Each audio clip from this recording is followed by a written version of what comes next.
Hello everyone, welcome back to my channel facts and maths. आज हम करने वाले हैं अपना chapter number 6 which is application of derivative the class 12th mathematics NCERT से कुछ बात करेंगे एप्लीकेशन ऑफ डेरिवेटिव के बारे में। जो ये चैप्टर है बहुत ही इंपॉर्टेंट चैप्टर है, one of the most important and toughest chapter भी से कहते हैं। टफेस्ट इतना नहीं है, टफेस्ट के कुछ कॉजेज हैं किस कारण की वजह से इसे टफेस्ट चैप्टर कहते हैं, क्योंकि लैक ऑफ प्रीवियस नॉलेज। जो हमारी प्रीवियस एक्सरसाइज कह सकते हैं या फिर प्रीवियस जो हमारे क्लासेस थी, दैट मीन्स 11th में हमने स्ट्रेट लाइन और डेरिवेटिव पे ध्यान नहीं दिया हो, तो इस वजह से थोड़ी दिक्कत आपको आ सकती है एप्लीकेशन ऑफ डेरिवेटिव में। उसको हम सॉर्ट आउट करेंगे और बहुत ही आसान तरीके से सॉल्व करेंगे एप्लीकेशन ऑफ डेरिवेटिव, और आपको बहुत ही ईज में समझ में आएगा कि एप्लीकेशन ऑफ डेरिवेटिव में कोई दिक्कत नहीं आएगी। बात करते हैं जो हम टॉपिक्स पढ़ने वाले हैं एप्लीकेशन ऑफ डेरिवेटिव में। हम 5 टॉपिक्स पढ़ेंगे जिसके लिए 5 एक्सरसाइज आपके लिए दे रखी है बुक में, और लास्ट जो एक आपकी 6th होगा वो आपका मिसलेनियस एक्सरसाइज होगा। तो देखते हैं कौन कौन से चैप्टर आपको पढ़ने पड़ेंगे और कौन से चैप्टर पे आपको ज्यादा फोकस करना पड़ेगा, उस पर डिस्कस करते हैं। पहला टॉपिक पढ़ेंगे हम rate of change of quantity. इसमें देखेंगे कि एक क्वांटिटी y दूसरे क्वांटिटी x पे कैसे डिपेंड करती है। अगर हम x को बदलते हैं तो y पे क्या इफेक्ट पड़ता है, ये जानेंगे हम टॉपिक नंबर 1 में, that is rate of change of quantity. Second हम पढ़ेंगे इंक्रीजिंग एंड डिक्रीजिंग फंक्शन। इसमें हम पता लगाएंगे कि कोई फंक्शन का जो कर्व है वो अपवर्ड डायरेक्शन में जा रहा है या किसी फंक्शन का जो कर्व है वो ऊपर से नीचे की तरफ आ रहा है। इसको हम ग्राफिकली भी समझेंगे, जब डिस्कस करेंगे ब्रीफली तब हम उस पर ध्यान देंगे। उसके बाद है थर्ड आपका टेंजेंट्स एंड नॉर्मल। इसमें हम टेंजेंट्स एंड नॉर्मल की इक्वेशन बनाना सीखेंगे। कोई भी लाइन होती है उसे टेंजेंट कब कहते हैं, कब वो नॉर्मल बन जाता है, और उन्हीं टेंजेंट्स लाइन और नॉर्मल लाइंस की इक्वेशन भी बनाना सीखेंगे बाय यूजिंग डिफरेंशिएशन। फिर हम सीखेंगे अप्रोक्सीमेशन, जैसे कि कोई एक वैल्यू है 25 का अंडर रूट निकालेंगे स्क्वायर रूट तो क्या आता है 5 आता है।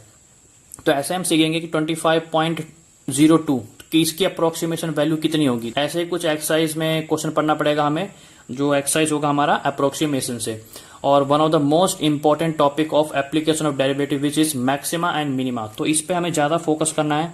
इसमें क्वेश्चन आने के ज्यादा चांसेस होते हैं, तो इस पे हम फोकस करेंगे एट लास्ट में। तो इन सभी टॉपिकों को हम बड़े ही आसानी से और बड़े इजी वे में समझेंगे विद प्रैक्टिकल सम एग्जांपल्स, ताकि आपको बहुत ही आसानी हो। और किसी लोगों ने प्रीवियस वाले चैप्टर्स नहीं कर रखे हैं, दैट इज डेरिवेटिव, और किसी लोगों को कोई दिक्कत रही हो कि डिफरेंशिएशन में प्रॉब्लम रही हो, इवन स्ट्रेट लाइंस में प्रॉब्लम रही हो, तो इसमें डिफरेंशिएशन तो ज्यादा आपको मतलब हैवी नहीं करना होगा, बेसिक्स डिफरेंशिएशन आनी चाहिए, बट आपको थोड़ी बहुत आपको स्ट्रेट लाइन आनी चाहिए। तो उसकी भी दिक्कत नहीं लोगे। जब हम एप्लीकेशन ऑफ डेरिवेटिव करेंगे तो जहां पे आपको जरूरत पड़ेगी that is tangents and normal में आपको स्ट्रेट लाइन का थोड़ा बहुत बेसिक्स इक्वेशन पता होनी चाहिए। और ऐसा नहीं है कि मैं नहीं कराऊंगा, मैं उसको कराने के बाद ही आपको टेंजेंट्स एंड नॉर्मल स्टार्ट कराऊंगा। तो दिक्कत लेने की जरूरत नहीं है। अगर आप मेरे चैनल पर पढ़ रहे हैं तो आप ये समझिए कि 12th में बहुत ही अच्छा स्कोर कर पाएंगे, और जो टफेस्ट चैप्टर हैं तो इनको बहुत ही ईजी वे में समझने की कोशिश करेंगे ताकि आपको ये बेटर समझ में आए। ठीक है, तो स्टार्ट करते हैं with the first topic that is rate of change of quantities। इसको पहले डेफिनेशन के साथ समझेंगे, फिर मैं आपको प्रैक्टिकल एग्जांपल समझाऊंगा, क्योंकि मैं समझता हूं कि उनको प्रैक्टिकल वे में समझाया जाए तो बेटर होता है समझने में। तो पहले देखिए क्या कहता है। देखिए मैंने क्या किया, यहाँ पे 2 फिजिकल क्वांटिटीज उठा ली, एक उठा लिया मैंने y और एक उठा लिया मैंने x। तो डेफिनेशन के साथ चलते हैं। पहले वो क्या कह रहा है, when ever one quantity is y varies with another quantity x satisfying sum rule. कहने का मतलब अगर एक क्वांटिटी y में चेंज होता है x क्वांटिटी के चेंज होने पे, उसे हम कैसे रिप्रेजेंट करते हैं, dy/dx। और यहाँ पे जो चेंज होने वाली क्वांटिटी है दैट इज y, और किसके वजह से चेंज होगी, दैट इज x के वजह से चेंज होगी। इसलिए यहाँ पे क्या लिखते हैं, विद रिस्पेक्ट टू x। और इसी को हम क्या कहते हैं, it represent the rate of change of quantity y with respect to x quantity. ये तो हो गई हमारी डेफिनेशन। ज्यादा हम डेफिनेशन पे जोर नहीं देंगे, हम सीधा बात करेंगे अपने जो प्रैक्टिकल एग्जांपल है, ताकि उसमें आपको बेटर समझ में आएगा, काफी हद तक बढ़िया समझ में आएगा। ठीक है, तो चलिए स्टार्ट करते हैं। देखते हैं, हम सबसे पहले एक इनिशियल केस लेते हैं। ठीक है, मैं मानता हूं उस टाइम पे, टाइम की बात करते हैं तो टाइम मैंने ले रखा आपका, ये लेते हैं 0 सेकेंड। ठीक है, जब हम स्टार्ट करते हैं, और मैंने एक रेडियस लिया है 0 सेंटीमीटर। अब ये बात करते हैं ये रेडियस किसका है और ये टाइम किसका है, 0 सेकेंड। देखिए मान लीजिए एक क्वाइट लेक है, क्वाइट लेक का मतलब एक शांत लेक है। ठीक है, उसमें हमने क्या किया, एक पत्थर को फेंका। तो आपको पता होगा जब हम किसी भी शांत नदी में या झील में हम पत्थर को फेंकते हैं तो एक सर्कुलर वेव बननी स्टार्ट हो जाती है। तो वो जो सर्कुलर वेव वो कैसे बनेगा, देखिए मैं इनिशियल स्टेज की बात कर रहा हूं, जब आपने उस लेक पे एक स्टोन को फेंका होगा। अब देखिए एक लेक है, मैंने क्या किया, उस पे एक स्टार्टिंग में एक स्टोन को फेंका, तो जिस पॉइंट पे पत्थर ने उस लेक को टच किया होगा, ध्यान दीजिए, जब उसने टच किया होगा तो उस टाइम मैंने टाइम नोट कर लिया, क्या था उस टाइम 0 सेकेंड था। और उस टाइम आपने देखा होगा तो एक सर्कल बना होगा, जी हाँ बिल्कुल एक सर्कल बना होगा, और बिल्कुल एक पॉइंट जैसा सर्कल बना होगा जिसे हम कहते हैं पॉइंट सर्कल। और पॉइंट सर्कल क्या होता है, जब रेडियस 0 सेंटीमीटर या 0 हो किसी भी यूनिट के साथ, तो उस टाइम जो हमारा सर्कल बनता है एक पॉइंट सर्कल बनता है। ठीक है, तो ये तो हो गई फर्स्ट केस की बात। अब हमने क्या किया, अब बात करते हैं थोड़ी देर बाद सेकंड जो केस है, इसमें हम लेते हैं आफ्टर 1 सेकेंड। आफ्टर 1 सेकेंड हमने देखा जो टाइम था हमारा उसको हमने नोटिस किया कि 1 सेकेंड हो गया, आफ्टर 1 सेकेंड की बात कर रहे हैं। और रेडियस में देखते हैं कि क्या बदलाव आया। देखिए अब क्या हुआ, यहां पे एक सर्कल फॉर्म हो गई। अब हमने क्या देखा, आफ्टर 1 सेकेंड एक सर्कल बन चुका है, जहां पे जो सर्कल का रेडियस है वो क्या है हमारा 2 सेंटीमीटर। ठीक है, जो ये सर्कल का रेडियस बन चुका उस टाइम पे 2 सेंटीमीटर था। ये हो गया हमारा सेकंड केस। अब चलते हैं अपने थर्ड केस में। आफ्टर 2 सेकेंड, अब हमने क्या देखा, 2 सेकेंड के बाद देखा तो हमारा जो टाइम था वो क्या पहुंच चुके हम 2 सेकेंड के पास, और जो रेडियस था वो हमारा क्या हो गया 4 सेंटीमीटर। अब देखिए एक नया सर्कल बना, थोड़ा बड़ा साइज का सर्कल बनेगा, जिसमें जो सर्कल का रेडियस था वो हमारा क्या हो गया 4 सेंटीमीटर। अब यहां पे तीनों केस को हम डिस्कस करते हैं। अब देखिए फर्स्ट केस में क्या था, टाइम था 0 सेकेंड, तो रेडियस भी क्या था 0 सेकेंड, क्योंकि जब स्टोन बिल्कुल टच किया था। थोड़ी देर बाद मतलब 1 सेकेंड के बाद हमने क्या देखा कि जब टाइम हमने नोट किया कि 1 सेकेंड बीत चुका है, तो उस टाइम हमने देखा कि जब 1 सेकेंड बीता तो सर्कल की जो एक सर्कल बनी जिसका रेडियस हमने क्या नोट किया 2 सेंटीमीटर नोट किया। फिर एक और सेकेंड के बाद मतलब अब जब 2 सेकेंड बीत चुके थे, टाइम हमारा हो गया 2 सेकेंड। फिर देखा हमने कि रेडियस में और बदलाव हुआ। वो बदलाव क्या हुआ, अब जो रेडियस पहले था उससे दुगना हो गया। तो ये जो पूरा केस स्टडी हमने किया, इसमें हम देख के एक बात कह सकते हैं, क्या कह सकते हैं कि जो रेडियस है वो बदल रहा है। और वो रेडियस कैसे बदल रहा है, वो बदल रहा है टाइम की वजह से। अब किसी को ये तो दिक्कत नहीं है कि भाई रेडियस के बदलने से टाइम बदल रहा है, किसी में कंफ्यूज मत होना, क्योंकि पहले टाइम बदलेगा फिर रेडियस बदल रहा है, ये तो आप जानते ही होंगे। ठीक है, कॉमन सेंस की बात है। तो देखिए पहले टाइम बदला फिर रेडियस बदला, तो इसी चीज को हम डेरिवेटिव में कैसे रिप्रेजेंट करके लिखेंगे। देखिए हमारे पास दो क्वांटिटीज थी, एक था हमारा रेडियस एंड सेकंड था हमारा टाइम। तो देखिए हमें पता है कि रेडियस में बदलाव हो रहा है, दैट मीन्स रेडियस में बदलाव हो रहा है, दैट मीन्स डेरिवेटिव करेंगे किसका, आर का। और जो आर है, ये जो आर है किसके वजह से बदल रहा है, टाइम के वजह से बदल रहा है, दैट मीन्स डेरिवेटिव होगा किसका, आर का डेरिवेटिव करेंगे, दैट मीन्स आर का डेरिवेटिव होगा किसके रिस्पेक्ट में होगा, विद रिस्पेक्ट टू टाइम। ठीक है, तो यही चीज हम रिप्रेजेंट करते हैं, यही हम पढ़ते आए पिछले एक्सरसाइज में भी, दैट इज डेरिवेटिव हमने यही पढ़ा था कि कोई क्वांटिटी y जो होती है x के रिस्पेक्ट में कैसे चेंज होती है, उसी को हम dy बाय dx पढ़ते आ रहे हैं अब तक डेरिवेटिव में। तो यहाँ पे तो था हमारे पास दो क्वांटिटीज। अब मैं आपके पास एक और केस निकाल के दिखाता हूं, बिल्कुल यही केस होगा। ठीक है, बट हम उसमें ऐसे बात करेंगे कि जब दो क्वांटिटी किसी तीसरे क्वांटिटी पे डिपेंड करे तो क्या हालात होंगे, क्योंकि जो आप केस पढ़ोगे अपने एक्सरसाइज में वो या तो वन क्वांटिटी सेकंड क्वांटिटी पे, या फिर ऐसा केस होगा कि दो क्वांटिटी किसी थर्ड क्वांटिटी पे कैसे डिपेंड करता है, तो वही डिस्कस करेंगे। बाकी जो चीज आपको एक्सरसाइज में आने वाली है हम उस पर भी डिस्कस करेंगे थोड़ा बहुत। तो चलते हैं केस दूसरा उठाते हैं जिसमें हम तीन क्वांटिटी की बात करेंगे। तो चलिए स्टार्ट करते हैं अपना सेकेंड केस, जिसमें हम तीन क्वांटिटीज को लेंगे, जिसमें दो क्वांटिटीज चेंज हो रही होगी थर्ड क्वांटिटी की वजह से। तो उस केस में हम कैसे लिखेंगे डेरिवेटिव को, कैसे रिप्रेजेंट करेंगे उसको। तो स्टार्ट करते हैं, इसी केस को मैं लेता हूं, थोड़ा और एलोबरेट करता हूं, थोड़ा और आगे डिस्कस करेंगे इस पे। ठीक है, देखिए मैं वही पहला केस लेता हूं, जब टाइम 0 सेकेंड था और रेडियस क्या था आपका 0 सेकेंड था। अब मैं एक चीज और बात करूंगा, जब यहां पे वो सर्कल बना होगा जिसे हम पॉइंट सर्कल कह रहे थे, वो किस केस में होगा, जब वो स्टोन गिरा होगा, लेग पे टच ही किया होगा जस्ट। तो मैं आपसे बात करता हूं उस केस में एरिया क्या रहा होगा सर्कल का। तो हमें पता है एरिया क्या होता है, पाई आर का स्क्वायर सर्कल का। तो रेडियस की वैल्यू जब मैं 0 पुट करूंगा दैट मीन्स एरिया मुझे क्या मिलेगा 0 सेंटीमीटर स्क्वायर। ठीक है, ये तो हो गया फर्स्ट केस में। अब चलते हैं सेकंड केस में, ये तो था मेरा फर्स्ट केस। अब चलते हैं सेकंड केस पे, आफ्टर 1 सेकेंड। ठीक है, तो देखिए जब 1 सेकेंड के बाद हमने क्या नोटिस किया, जो टाइम है वो मेरा हो चुका 1 सेकेंड और जो रेडियस है वो मेरा क्या हो चुका था 2 सेंटीमीटर। अब इस केस में एरिया क्या होगा आप बता सकते हैं? एरिया का फॉर्मूला क्या होता है पाई आर स्क्वायर, और आर की वैल्यू मैं पुट करूंगा 2 का स्क्वायर 4, दैट मीन्स ये क्या हो गया 4 पाई सेंटीमीटर स्क्वायर। पाई की वैल्यू मैं पुट नहीं कर रहा हूं, ठीक है। तो उस केस में सर्कल कुछ ऐसा बना होगा आपके सामने, ये आपका 2 सेंटीमीटर। अब यहां पे ध्यान दीजिए, मैं यहां पे 3 यूनिट लेके क्वांटिटीज लेके चल रहा हूं, सॉरी, जिसमें हम का एरिया भी डिस्कस करेंगे, रेडियस भी और टाइम पे। यहां पे हमने डिस्कस किया था सिर्फ 2 क्वांटिटीज पे। अब सेम यही 1 सेकेंड और बीत गया, तो मान लेते हैं after 1 more second, 1 more second.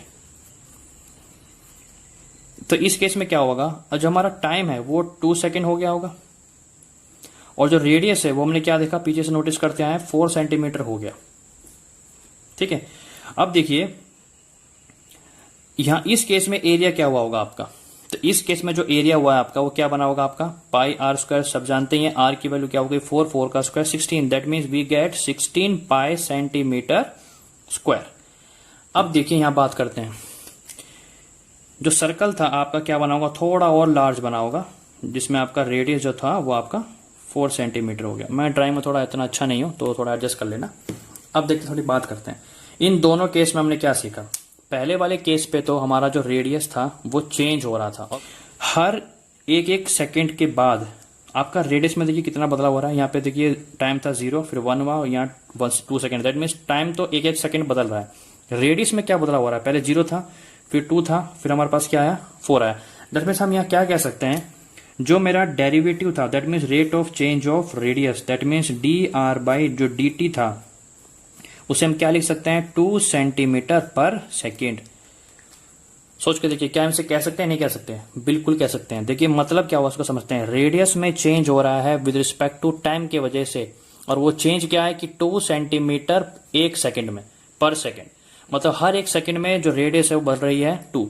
ध्यान देना जो डेरिवेटिव है वो नेगेटिव में भी हो सकता है, तो अगर यहाँ पे मैं केस में नेगेटिव का साइन लगा देता हूं उसका मतलब क्या होगा कि ये जो रेडियस है वो डिक्रीज हो रहा है पर सेकेंड।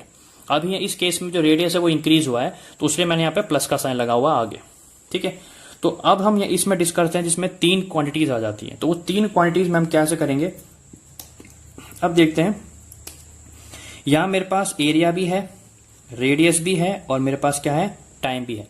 देखिए आर आपका डिपेंड करता है टाइम पे, और देखिए जो एरिया है ना वो किसकी वजह से बदला है, रेडियस के बदलने से, और रेडियस किसकी वजह से बदला है टाइम की वजह से। तो क्या मैं इसको कुल मिलाकर ये रिजल्ट नहीं कह सकता कि जो एरिया बदला होगा वो डायरेक्टली किसकी वजह से बदला होगा, टाइम की वजह से। सोच के देखिए, बिल्कुल आसान चीज है। अगर मैं बीच में 10 क्वांटिटीज भी लिख दूं और जो बाकी की जो सारी क्वांटिटीज है वो सबसे लास्ट वाले क्वांटिटी पे डिपेंड कर रही है, तो क्या सबसे फर्स्ट वाली लास्ट पे डिपेंड नहीं कर रही होगी। सोच के देखिए, तो हम सीधा इस चीज को क्या कहेंगे कि रेट ऑफ चेंज ऑफ जो एरिया है उससे सीधा किस पे डिपेंड कर रहा है, अपना टाइम पे डिपेंड कर रहा है। तो यहां पे आपने एक चीज सीखी होगी कि डी ए अपॉन में सीधा क्या लिखेंगे डी टी। तो यहाँ पे जो एरिया है ना वो चेंज हो रहा है विद रिस्पेक्ट टू टाइम। ठीक है, और यहां आप देख सकते हैं कि जैसे जैसे टाइम में चेंजमेंट आई है तो आपका रेडियस भी बदला है, और जब जब रेडियस बदला है तो आपका एरिया भी बदला हुआ है। तो इसको हम कैसे रिप्रेजेंट करेंगे, फर्स्ट एंड लास्ट क्वांटिटी को ही देखेंगे। बीच में चाहे कितने भी क्वांटिटीज हो सीधा हम कहां पे जाएंगे, लास्ट क्वांटिटी पे फॉलो करेंगे। ठीक है, तो ये बात हो गई फर्स्ट 2 क्वांटिटीज के ऊपर। ये केस था हमारा 3 क्वांटिटीज में कैसे हम डिनोट करेंगे, कैसे लिखेंगे। अब कुछ पॉइंट बात करते हैं जो हमें एक्सरसाइज पे ध्यान रखना है कि कैसे आपको क्वेश्चंस मिलेंगे, उनमें क्या क्या चीज का आपको ध्यान रखना है। तो उन चीजों को मैं थोड़ा डिस्कस कर लेता हूं ताकि आपको एक्सरसाइज करते टाइम बहुत ही आसानी हो जाए। तो चलिए स्टार्ट करते हैं, उस टॉपिक पे थोड़ा डिस्कस कर लेते हैं। चलिए तो थोड़ी सी बात करते हैं कि पैरामीटर्स क्या होते हैं। देखिए मैं आपको बताना चाहूंगा, पैरामेट्रिक फॉर्म ने डेरिवेटिव में पढ़ा था, तो वही सब कुछ है। थोड़ा डिस्कस और कर लेते हैं कि पैरामीटर्स एक्चुअल में होते क्या हैं। अब मैं यहां से एक चीज पूछता हूं आपसे कि पहले रेडियस में बदलाव होगा कि एरिया में बदलाव होगा। आई थिंक सब बता देंगे कि पहले रेडियस बदलेगा फिर आपका एरिया बदलेगा। दैट मीन्स यहाँ पे हम क्या कह सकते हैं कि जो एरिया वो डिपेंड कर रहा है अपने रेडियस पे, सब जानते ही हैं। तो यहाँ पे जो आपका पैरामीटर है वो क्या कहलाएगा, रेडियस। रेडियस आपका क्या कहलाएगा, पैरामीटर कहलाएगा। दैट मीन्स ये इजी सी बात है समझने के लिए कि जिसके चेंज होने से आपका होल चेंज हो जाए उसे आप उसका पैरामीटर कहते हैं। ठीक है, अब बात करते हैं, चलिए ये तो हो गई सर्कल की बात, ये तो हमारा किसकी बात थी, सर्कल की बात हो गई। ठीक है, हम जैसे कि अब लेते हैं कोई चीज ले लेते हैं, चलिए रेक्टेंगल उठा लेते हैं। एक रेक्टेंगल मैंने केस उठा लिया। ठीक है, यहां पे मैंने एक रेक्टेंगल ड्रॉ कर लिया जिसकी एल और एक बी है। ठीक है, अब मैं कहता हूं एरिया की बात करते हैं रेक्टेंगल, तो हम जानते हैं क्या होगा, एल मल्टीप्लाई में बी होगा। अब देखिए जो एरिया में बदलाव होगा किस किस की वजह से होगा, आपके एल की वजह से भी होगा और आपके बी की वजह से भी होगा। दैट मीन्स यहाँ पे जो एल है और यहाँ पे बी है वो दोनों क्या कहलाएंगे, उसके पैरामीटर्स कहलाएंगे। ठीक है, तो आई थिंक आपको कंफ्यूजन दूर हो गई होगी कि पैरामीटर्स क्या होते हैं। अब हम बात करते हैं कुछ नोटेशन जो आपके बुक्स में मिलेंगी, तो उसको देख के कैसे पहचाने कि गिवन डेटा क्या है, क्योंकि इसमें बहुत दिक्कत आ जाती है कि लोग पहचानने में कई बार प्रॉब्लम कर जाते हैं कि ये वॉल्यूम का चेंजमेंट गिवन है, एरिया का चेंजमेंट है या रेडियस का चेंजमेंट है। ठीक है, तो चलिए इस पर थोड़ा सा डिटेल पे ध्यान देते हैं। देखिए कई बार क्या होता है, आप इतना तो समझ जाएंगे, अगर मैं कहता हूं सेंटीमीटर स्क्वायर पर सेकेंड है, इसका मतलब क्या हुआ, देखिए इसका मतलब है सेंटीमीटर स्क्वायर है, दैट मीन्स कोई भी यूनिट का स्क्वायर हो, मीटर स्क्वायर हो, सेंटीमीटर स्क्वायर हो, तो समझ जाना स्क्वायर का मतलब सबको पता होता है एरिया। अब पर सेकंड का मतलब क्या हुआ, टाइम। दैट मीन्स ये कहने का मतलब क्या हुआ, एरिया में चेंजमेंट हो रहा है किसके रिस्पेक्ट में, टाइम के रिस्पेक्ट में। तो जब किसी भी मैग्नीट्यूड के पीछे ये यूनिट लगी मिली तो समझ जाना वो दे रखा है एरिया का change with respect to time. ठीक है, कई बार ये भी मिल जाता है, जैसे कि मान लीजिए सेंटीमीटर का स्क्वायर है पर सेंटीमीटर ही मिल गया, तो वहां पे थोड़ा क्वेश्चन को पढ़ना पड़ेगा। बट इस केस में हम ये श्योर हो जाते हैं कि यहाँ पे टाइम नहीं है। सेंटीमीटर स्क्वायर का मतलब हम समझ गए, बिल्कुल सही बात है, डेरिवेटिव होगा एरिया का, rate of change of area. But किसके रिस्पेक्ट में होगा हमें देखना पड़ेगा कि वो रेडियस की, क्योंकि एरिया की बात हो जाए अगर सर्कल में तो डेफिनेटली रेडियस की ही बात होगी। दैट मीन्स तो ये आपका क्या होगा, rate of change of area with respect to radius. ठीक है, अब हम बात करते हैं केस नंबर 3 पे। तो अब देखते हैं, ये तो हो गया पॉइंट नंबर 1 जिस पे डिस्कशन था, ये हो गया पॉइंट नंबर 2। अब देखिए कई बार आपको क्या मिलता है यूनिट में, आपको मिल जाएगा सेंटीमीटर क्यूब या मीटर क्यूब, ठीक है, अपॉन में सेकंड। तो इसका मतलब क्या हुआ, क्यू का मतलब समझते हैं वॉल्यूम, किस पर सेकंड का मतलब किसकी यूनिट हो गई, टाइम की। तो ये कहने का मतलब क्या है आपका, डीवी बाय डी। बिल्कुल सही, वॉल्यूम का चेंज किसके रिस्पेक्ट में, टाइम के रिस्पेक्ट में। तो ये कुछ चीजें हैं जो आपको क्वेश्चन में देख के ही पता लगानी पड़ेगी। और एक चीज ध्यान रखना, क्वेश्चन में आपको इंक्रीज भी बोल सकता है, डिक्रीज बोल सकता है, चेंज बोल सकता है। ठीक है, तो ये सब चीज का मतलब है डेरिवेटिव। चेंज का मतलब भी डेरिवेट होता है, इंक्रीज का मतलब भी बदलना, डिक्रीज में मतलब भी चेंज हो गया मतलब बदल गया, तो उन सब केस का मतलब भी डेरिवेट होता है। तो आपको ध्यान रखना है, डिक्रीज बोले तो आपको नेगेटिव साइन प्रेफर करना पड़ेगा और इंक्रीज बोले तो पॉजिटिव साइन को इंक्लूड करना पड़ेगा। तो ये कुछ चीजें हैं जो आपको ध्यान रखनी पड़ेगी ड्यूरिंग एक्सरसाइज 6.1 में। जो दिक्कत वाले क्वेश्चन है मैं उसको आराम से कराऊंगा, ऐसे कराऊंगा ताकि आपको, क्योंकि जिस अप्रोच से आप करते हैं ना, जो आप सोचते हैं, मैं उसको फॉलो करके चलता हूं कि क्या क्या प्रॉब्लम बच्चे स्टूडेंट जो है फेस करते हैं, तो उन केस को भी मैं उठा के चलता हूं। तो यकीन मानिए बहुत आसानी होगी आपको समझने में। अब मैं एक एक्सरसाइज का क्वेश्चन उठाता हूं और उस क्वेश्चन को सोल्व करके आपको दिखाता हूं कि कैसे चीजों को कैच करना है। देखिए मैं एक्सरसाइज 6.1 में से आपके लिए एक्सरसाइज का 3rd क्वेश्चन करने जा रहा हूं। 3rd क्वेश्चन मैं एक बार बोल देता हूं और सामने आपके स्क्रीन पे विजिबल भी होगा। कहता है कि the radius of a circle is increasing uniformly. अब देखिए कैसे कैसे पहचानना है। यहाँ पे इंक्रीज वर्ड आ गया, दैट मीन्स चेंज हो रहा है, चेंज का मतलब डेरिवेटिव हो रहा है। ठीक है, तो जह जो चीज गिवन है उसको हम फॉलो करते हैं। ठीक है, अब जो ये चेंजमेंट है ये हो किसका रहा है, ये रेडियस का हो रहा है। ठीक है, दैट मीन यहाँ पे यूनिट क्या गिवन है आपके पास, देखिए 3 सेंटीमीटर पर सेकेंड। अब सेकेंड का मतलब क्या हो गया आपका टाइम, और रेडियस बदल रहा है, दैट मीन्स क्या लिखेंगे हम, dr/dt। सोच के देखिए रेडियस का चेंज हो रहा है किसके रिस्पेक्ट में, टाइम का। तो यही वही चीज है, सेंटीमीटर में आपका रेडियस है और सेकंड में आपका टाइम है। ठीक है, तो ये आपका हो गया। प्लस का साइन क्यों लगा है, क्योंकि इंक्रीज हो रहा है। Find the rate at which the area of circle increase. ये पूछ रहा है कि सर्कल का जो एरिया है किस रेट से इंक्रीज होगा when radius is equal to 10 centimetre. अब देखिए इसको कैसे लिखेंगे, हमें निकालना है कि उसका रेडियस में, उसके एरिया में क्या इफेक्ट पड़ा रेडियस के बदलने से। अब हम पहले क्या एरिया लिखेंगे, सर्कल का क्या होता है, दैट इज πr²। ठीक है, अब हमें इसको डेरिवेट करना है। ध्यान देना, हमारा जो रेडियस है, देखिए अब फिर दोबारा बात करते हैं एक बार, एरिया होता है, फिर रेडियस होता है, फिर आपका क्या होता है, टी होता है, टाइम। अब देखिए रेडियस किस पे टूट रहा है, मतलब किस पे डिपेंड कर रहा है, टाइम पे। तो सीधी सी बात है, मैंने क्या बताया था, एरिया को भी किस पे डिपेंड कराएंगे, टाइम पे ही डिपेंड कराएंगे। ठीक है, तो सीधा मतलब है अब यहाँ पे क्योंकि हमें डेरिवेटिव करना ही करना था, अब एरिया का डेरिवेट करना था आर के रिस्पेक्ट में या किसके रिस्पेक्ट में। ध्यान देना यहाँ पे जो रेडियस है, जो बीच वाले जो उनकी पैरामीटर है वो डिपेंड, एरिया का जो पैरामीटर है वो टी पे डिपेंड कर रहा है। दैट मीन्स एरिया को भी किस पे डिपेंड कराएंगे, टी पे ही डेरिवेट कराएंगे। तो ये सब चीजें हैं जिस पे आपको ध्यान देना है। तो एरिया को भी किस पे तोड़ेंगे, टी पे ही तोड़ेंगे। तो ये करेंगे हम डेरिवेटिव किसके रिस्पेक्ट में, टाइम के रिस्पेक्ट में। अब देखिए पाई तो कांस्टेंट है, कुछ नहीं करना। आर हमारा यहाँ पे क्या है, पैरामीटर, जिसको डेरिवेट करेंगे। ठीक है, आर का डेरिवेट किसके रिस्पेक्ट में करना है, टी के रिस्पेक्ट में करना है। तो पहले हम स्टार्ट करते हैं पावर से। तो पहले पावर का हुआ तो पावर आगे, पावर में से -1, तो ये हो गया पावर का। फिर बारी आएगी इसके बेस की, दैट मीन्स रेडियस की। तो रेडियस क्या है मेरा, आर का किसके रिस्पेक्ट में, टी के रिस्पेक्ट में। तो क्या हो जाएगा आपका dr/dt।